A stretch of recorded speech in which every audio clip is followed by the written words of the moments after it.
So as we all know, Formula 1 is the pinnacle of technology in motorsport.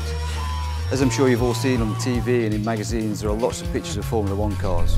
But wouldn't it be really cool if we took a Formula 1 car and split it and opened it, just like an apple? Here at the Sauber F1 team, that's exactly what we've done. We've cut a car straight down the centre line. It's taken us 2 years, but here it is. One of the challenging points of designing a Formula 1 car are positioning and packaging all the components that make the Formula 1 car work. Here you can see all these components and how they're positioned on the car. So starting at the rear, we've got the gearbox, we've got the clutch, we've got the engine, we've got the oil tank, we've got the fuel system. Here we've got all the electronic boxes. And then moving up to the front, we've got all the pedals and the steering system. Now, it's very important on a Formula 1 car that we keep all the weight very low. This reduces the centre of gravity of the car and brings us performance. So this is the car steering system. We start with a steering wheel. Clearly it's not just a steering wheel. It also doubles up as the driver's interface to the rest of the car and also to the pits. On the back of the steering wheel we have the gear shift paddles and also the paddle to lift the clutch.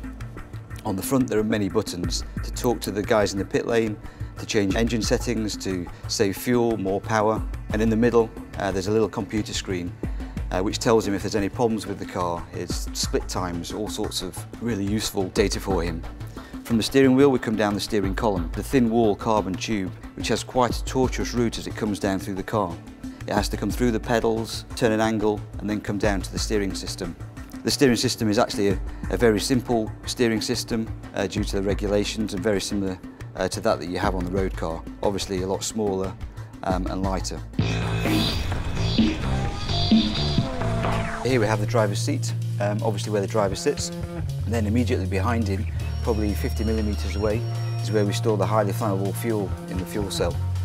This is a Kevlar fuel system, and as you can see we have lots of horizontal baffles in there. Now if we didn't have these horizontal baffles, the fuel would surge around, particularly under braking with the high G levels and in cornering. In each of the baffles there are little flap valves which allow the fuel to go down but not up. So as the fuel drains, the fuel could never come above one of these horizontal baffles. By doing this, we keep the centre of gravity, as always, as low as possible.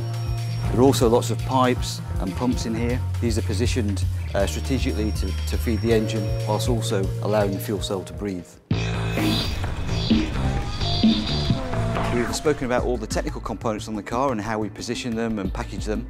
I guess the final piece of the jigsaw now is to position the driver. Some say he's the most important part of the car, so let's get him in. It's important to be fit. You are not in a normal position. You have a lot of forces, especially in a crash.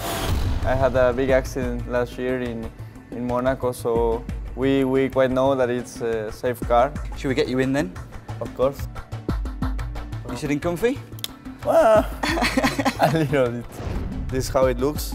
As I told you, not a very comfortable position to be sitting in 2 hours. We've spoken about getting all the components as low down on the car as possible. Obviously, you're just another component to us. So as you can see, your sort of backside is 10mm away from the tarmac, which obviously you feel when you're racing in the car. Yeah. It's usually a good gauge to tell us if the car is too low because his backside maybe gets a little bit warm.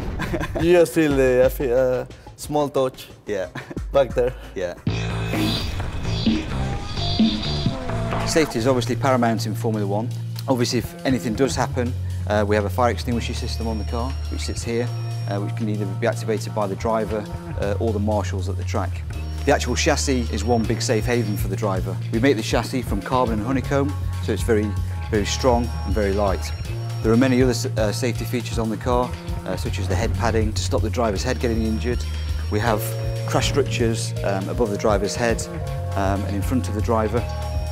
And then as we move down the car, we have a crash zone at the front.